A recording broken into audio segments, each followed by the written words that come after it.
All right, I want to talk to you about major and minor chords.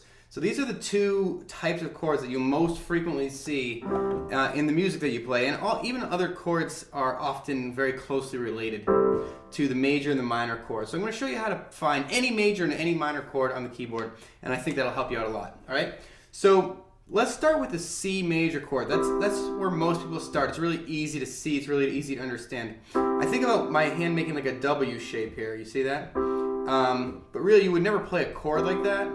You'd use other fingers, like your 1, your 3, and your 5 finger.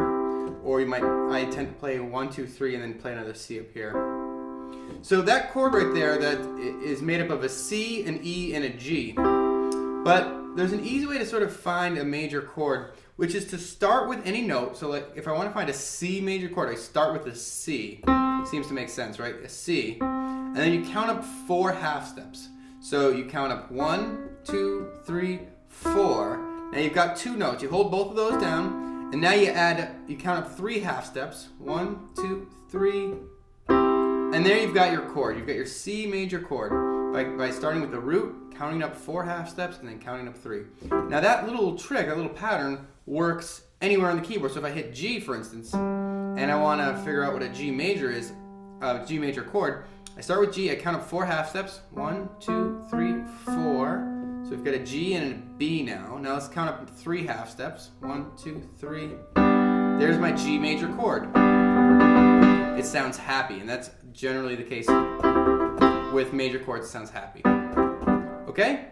So once you have a chord, there's another way you can find major chords if you don't like the counting method, which is that once you've got one, like a C major here, you can just move every note that you've got either up or down a half step, and you can get that major. So for instance, if I were to move down a half step, I would move my thumb from a C to a B, my 2 finger, or whatever finger you're using to play it here, from an E to an E flat, or a D sharp, and this G to an F sharp, or a G flat. So what I'm playing there is now a B major.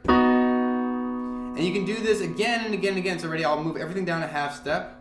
There's a B flat major, or an A sharp major, I guess. And then you can do it again. There's an A major. And you can go again and again and play every single major this way. Just by going down half steps, you can play every single major. And the way to know what major you're playing is to just look at whatever your leftmost note is. So here's the C. I go up a half step with each finger, and now I'm playing a C sharp major.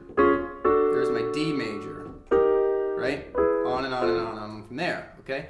So that's how you can find any major chord. Now, if you want to find minor chords, there's a couple of ways. You can do a counting method, right? So a C minor looks like this. It sounds a little bit sad, a little scary. So the way to do it is you pick a root, so like for instance C, and you count up, instead of counting 4 and then 3 like we did for the major, we're going to do the opposite. We're going to count up 3 half steps to this E flat, and then we're going to count up 4 half steps to a G.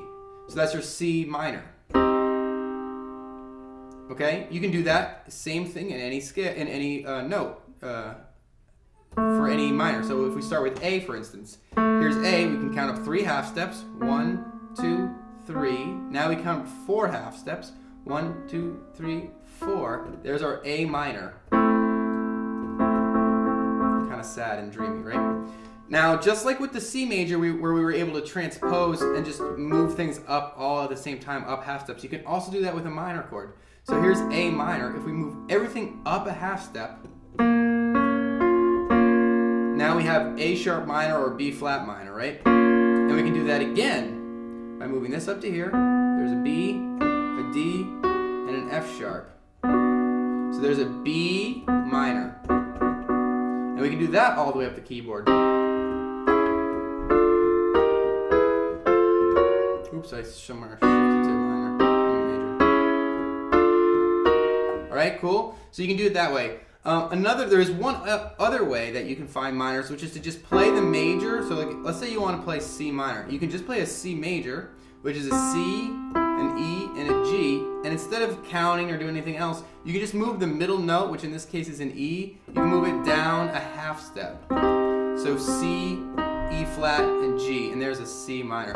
That also works for every chord, right? So here's A major, A, C sharp, and E, and you can move this middle note down a half step to the C, and there's your A minor. Okay? That works anywhere on the keyboard, and hopefully it'll give you some tools to find major and minor chords. I really hope this helped you. Don't forget to rate, comment, and subscribe, and I'll see you next time.